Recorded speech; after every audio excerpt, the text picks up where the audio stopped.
Welcome to We Built This Brand, where we pull back the curtain on the people, the ideas, and the sometimes challenging processes of building something that matters. I'm your host, Chris Hill, and today we're talking to Tom Woodward.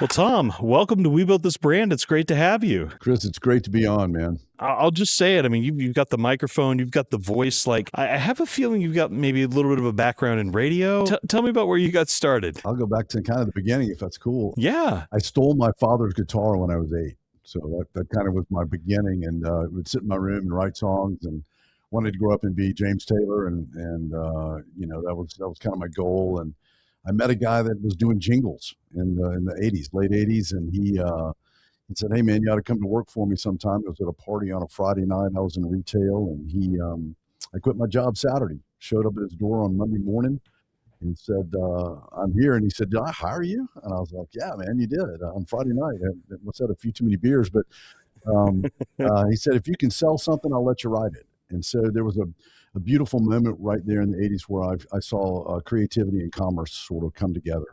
And I got in the jingle business, and about 2 weeks later, I had the opportunity to write a jingle with a guy that for a little school called Brunel College, and we wrote a thing called "Make a Move for Tomorrow," and that was the beginning of my jingle career, which was I don't know, almost 30 years, 25, 30 years. All the jingle world changed in 2000 when they started using existing music.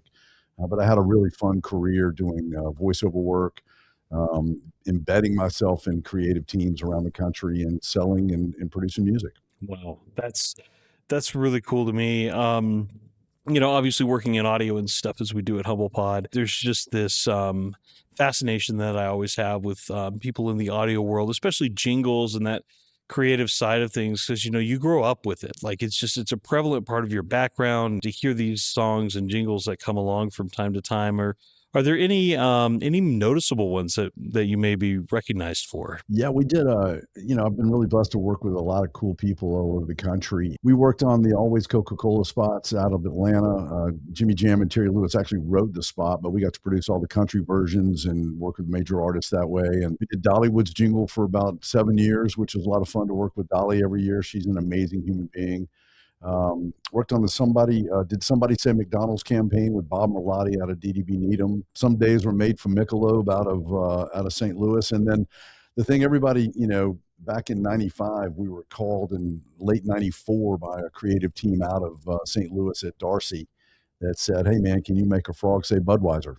And I said, "Why don't we do 3?" And they had pencil drawings, put them with the audio track we created, and I ended up being the voice of Bud of the frogs, and my buddy Ronnie Brooks and Brian Steckler were the voices of Wise and and lasted about 7 Super Bowls. It really taught me a whole lot about the impact of advertising at that point. I remember that was like, and I'm not just saying this, like every year when the Super Bowl would come on, those were the commercials I look forward to the most. I've always been, as a kid, I was a big fan of the Muppets and stuff like that. So the character aspect of how they built all that stuff always fascinated me. And then as the years progressed, I think they moved more towards CGI, but it was an interesting evolution in marketing and advertising at that time. And so that's really cool to say you were a part of that. Yeah, it was fun, man. The very first spot was done by a guy named Stan Winston, and the agency had hired Stan. He had just completed Jurassic Park in Congo, and he created what's called Animatronics back in the day, pre-CGI and AI and all that. Got to fly out to LA and work on the Warner Brothers set,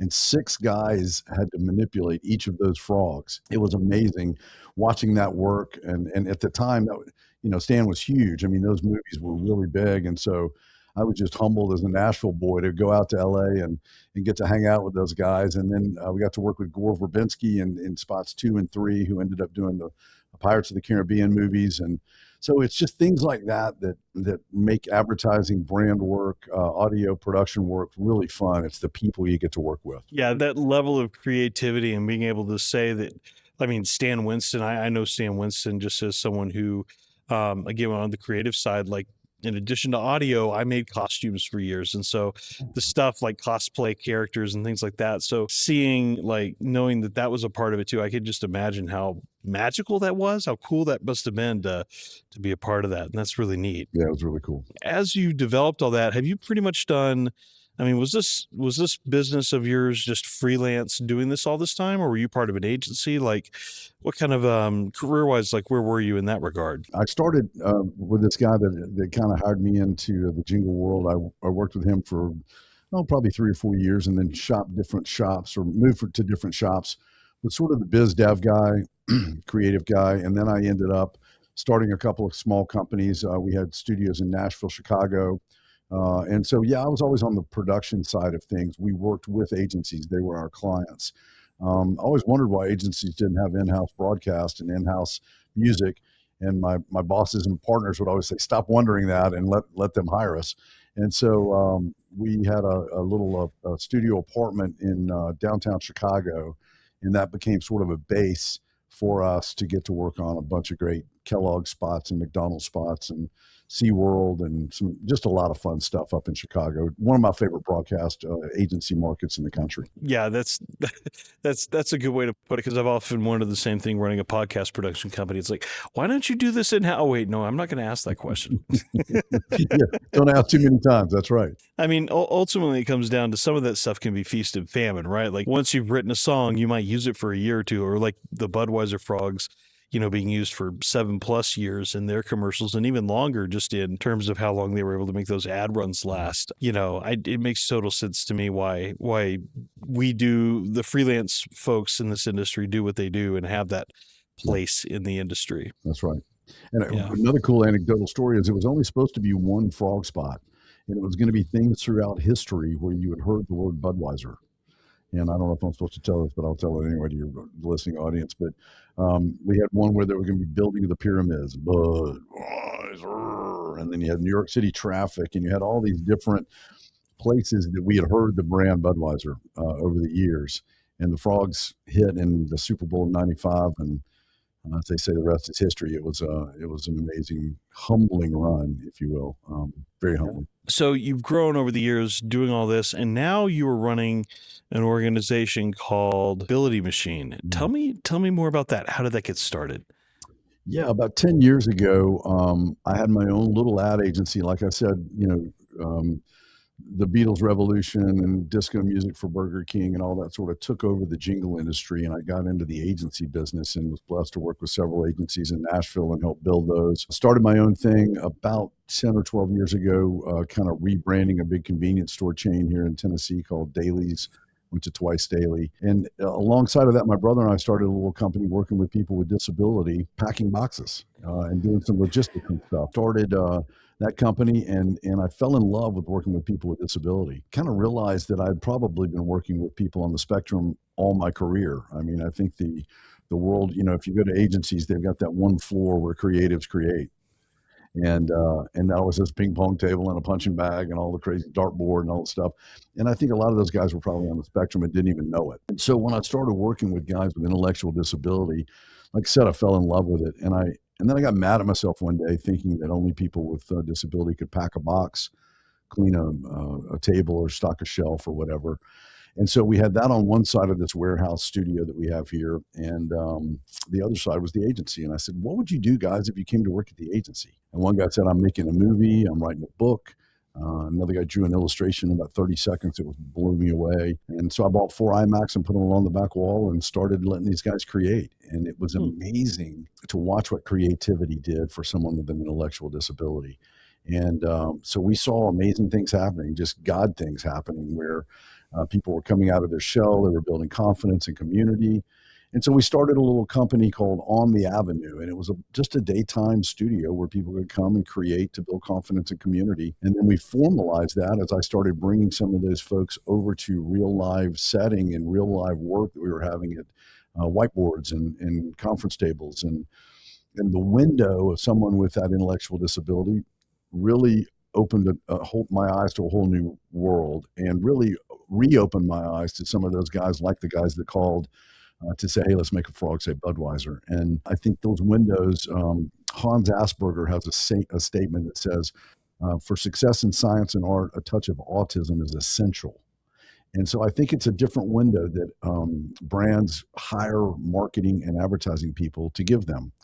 They've got great business acumen, they've got different things, but they may not have that creative messaging window. And so that's kind of how we got into it. And then about a year ago, we decided to make this really official. And about a few months back, the good folks at Raven Public Relations and at Lewis Advertising kind of helped us build the brand together. We had this name, the Ability Machine, and we got started and have hit the airwaves, and it's being very well received. We're again very humbled by the reception. That's fascinating to me. I've always felt like, just in my experience with those that are handicapped in some way or disabled in some way, that quite often they're not at the level of inadequacy that I think a lot of people want to perceive just based on what they're defined as. Especially with autism and things like that. I mean, we do a lot of work in tech. I mean, we see people in that spectrum and dealing with that, tech is the perfect place for them. And they're very smart, very intelligent people. And I think that it's really cool that in the creative world, you were able to give them opportunities to do that as well, because that's definitely going to be more empowering than just moving boxes around or packing things or being limited to such a small sphere of, hey, you can only do this because you have this disability. I think that's really neat. Yeah, we see it as not a zero-sum game. I think so many people thought, well, if you can't complete the job 100%, you shouldn't be at the table. And what we say is, hey, we've got a seat at the creative table for you. So come in and bring your ideas and we'll finish them together.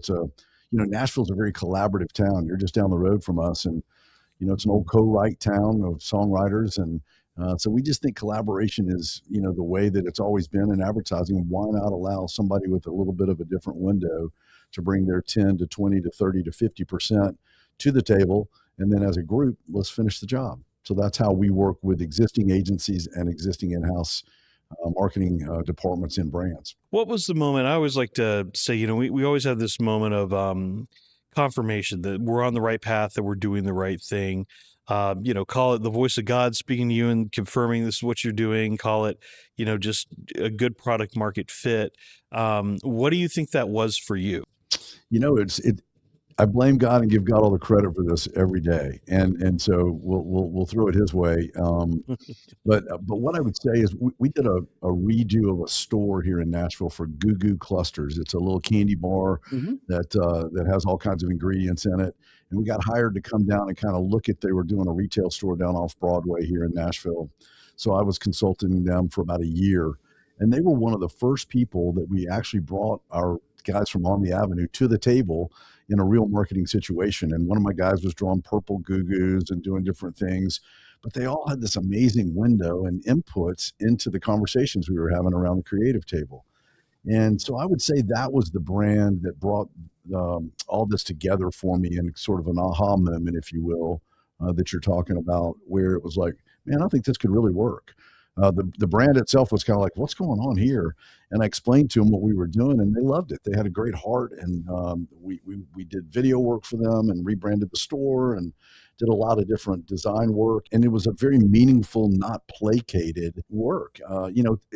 And I thought, again, back to old agency days, Chris, not every writer, creative director, art director team got their campaigns to air. So why would we just disallow someone from having an opportunity, whether it made it to air or not? So that's kind of I would say Goo Goo Clusters. I would give them the credit and blame for the whole thing, thanks to the Spradley family. I mean, I remember Goo Goo Clusters had a resurgence a few years ago, so that's probably tied to what you all were doing then. A little bit, for sure. That's really cool. Want to launch a podcast without the hassle? HumblePod makes podcasting easy. From concept to launch, we'll help you create a professional, engaging show. Already have a podcast? We handle editing, show notes, transcriptions, and even video production, so you can focus on your content. With our tailored services, you get high-quality production, seamless publishing, and expert support at every step. Whether you're starting fresh or leveling up, HumblePod ensures your podcast sounds amazing and reaches the right audience. Visit humblepod.com to get started today.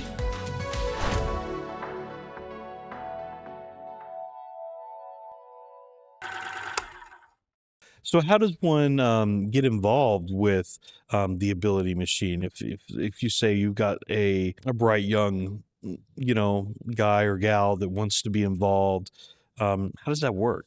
How do you hire for that? Yeah, it's a couple of ways, really. It's funny when we started being an employer packing boxes.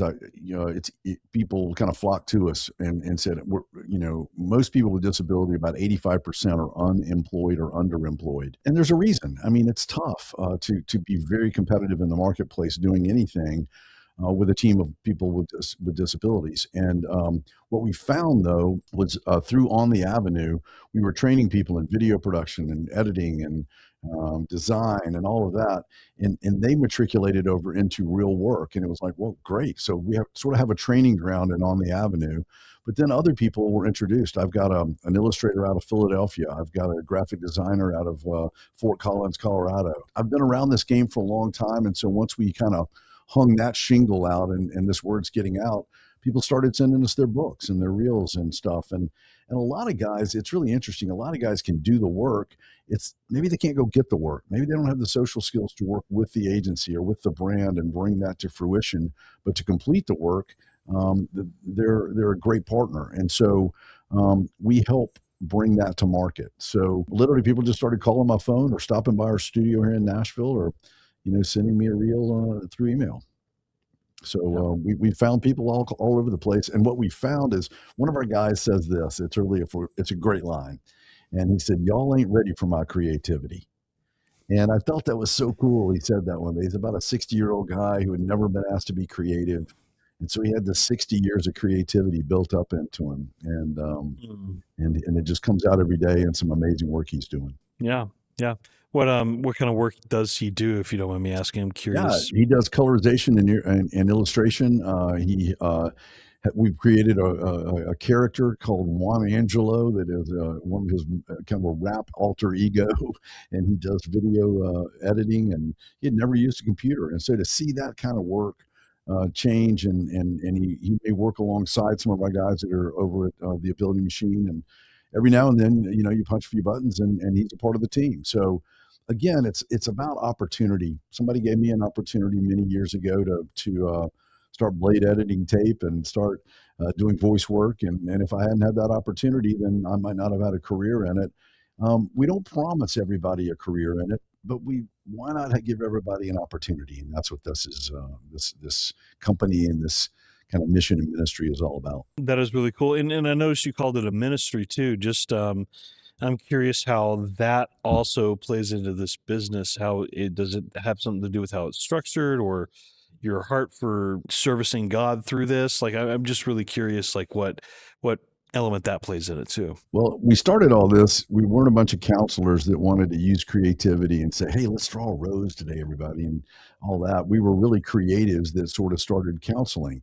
And so families would bring their individuals or their adults to us. And I would say, look, I'm going to mess things up big time. I'm going to use the wrong words. We're going to say the wrong thing, but we're going to love them like Jesus would. And that's what we would say.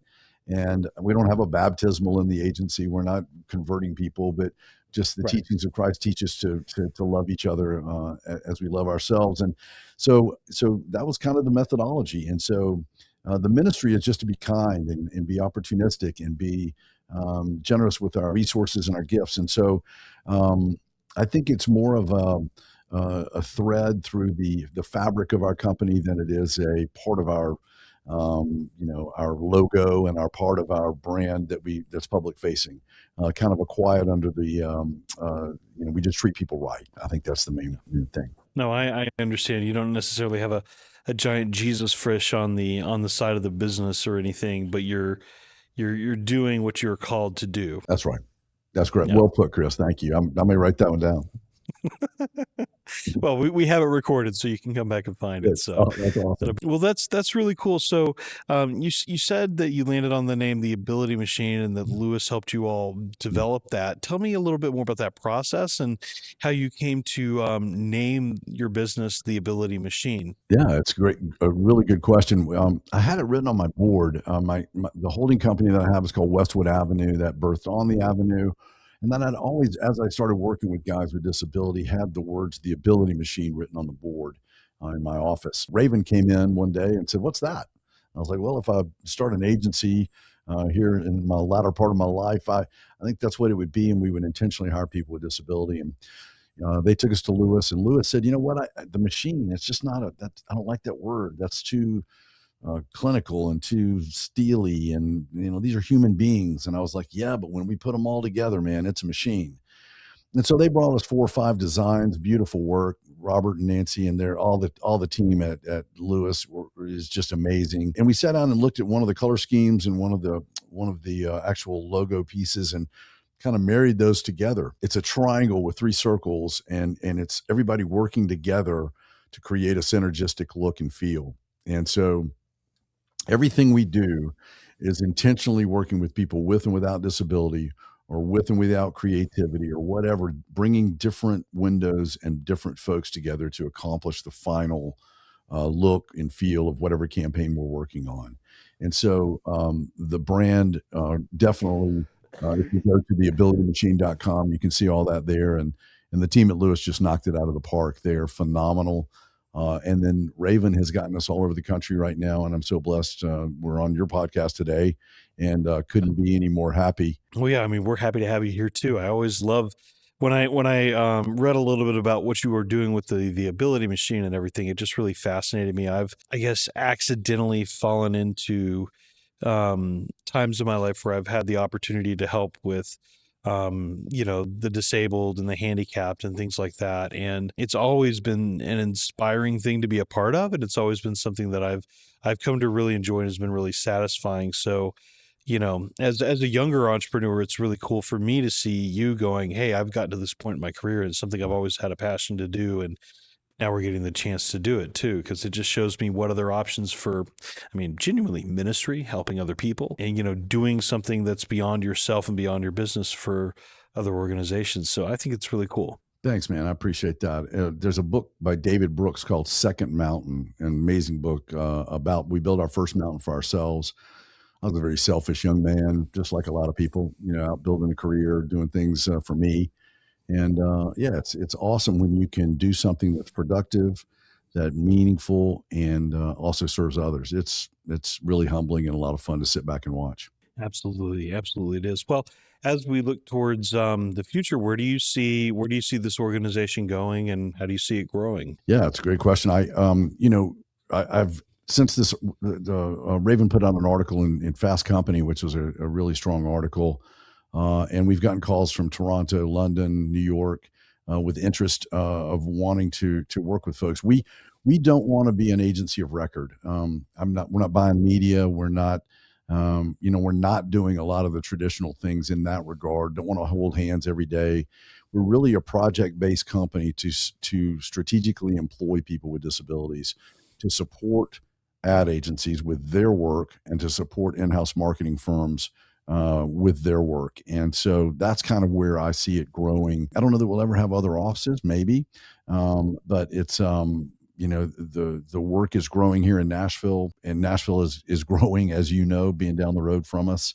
It's an amazing thing that's happened in the last 10 years. Being a native, I just don't even recognize my city. So I would see us continuing to grow inside of ad agencies and inside of brands as they bring things back in house. That's a really good place to be right now too. So yeah, that's good. Awesome. Well, very cool. Well, Tom, I always have a couple of wrap up questions before we get done here. And these are fun questions to answer too. So just get excited. Good. First of all, before we get into the fun one, what is top of mind right now for you as you look through the industry? I mean, how is your team like potentially using AI, or where do you all stand on that? Because I can see some really interesting like applications for that with the people you work with. Yeah, it's I think everybody was scared of AI. I think we were all just like, uh-oh, what's coming down? I think it's just another tool. It's a great tool for someone that can do 20, 30, 40, 50% of the work.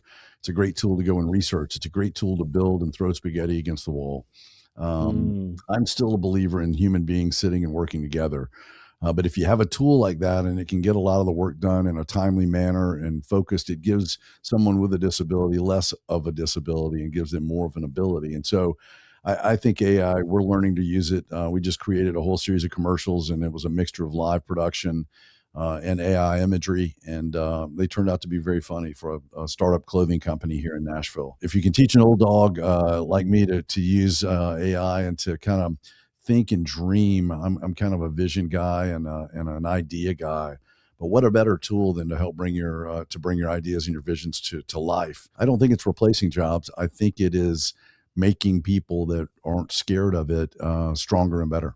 So that's kind of how we look at AI right now. And again, I think it makes all guys with and girls with a disability, it gives them some tools that they haven't had before. Yeah, it's fascinating seeing where it's going, and I agree. I think it could be a very powerful tool used the right ways. Yeah, agree. Well, last question for you before we wrap up. What brand do you admire the most at the moment? I went to the one group, some meetings, and got to hear the guys from Liquid Death talk. And I think, we all want unabated creativity sometimes.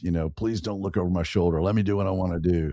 And the story Yeah. of 4 or 5 guys sitting in a warehouse just creating these crazy spots and selling water. It's delicious water. It's cool water. It's fun water. But what a brand they've created around something God gave us. And so I admire those guys. I don't know that I may not fit their MO of what they're sitting in that room, but I love their brand. I love what they do. I love their lack of fear for creativity. Rick Rubin's new book about creative, it's about a year old. It's a great book if you hadn't read it. It basically talks about what that brand is about. It doesn't mention Liquid Death, but it just is that no holes barred, no restraint creative. And I think I think we all as creatives want to be in that room when nobody's telling us what to do. And so I admire that brand quite a bit right now. They come up quite a bit on this show, and I'm yet to pitch them, but at some point soon, if unless we have a Liquid Death employee or marketing person listening to this, we want them on the podcast. I'll just go ahead and say that now. But yeah, we've had them asked a lot or commented on a lot, and so we want to give them that opportunity. I'm thinking about a ridiculous pitch video for it too. I'm not going to give away anything, but it'll be stupid ridiculous when it comes out. I'll just say that. I love it. Tom, thank you so much for coming on the show today. Where can people connect with you? Where can people connect with the Ability Machine and get involved if they want to? Chris, thanks first off for having me, man. Great day. A lot of fun to meet you. Love the show. And more power to you. Hope you can get those guys on. That would be a lot of fun to hear. Thank you. You can go to the traditional sites and follow us on Instagram at The Ability Machine. You can visit us at www.theabilitymachine.com. I got my phone number on there. I still give out my cell. I don't care. Just give me a buzz or text me, and we'll get something done together. It's easiest way to reach me. My number's on the site there. So that's kind of the easiest way. Whether you're a client wanting to work with us and see us as a part of your quilt, if you're going to your customers with it, or you're someone with a disability looking for an outlet for your art, creativity, or your production. Excellent. Well, Tom, thank you so much. Chris, thank you, brother. Have a blessed day, man. You too.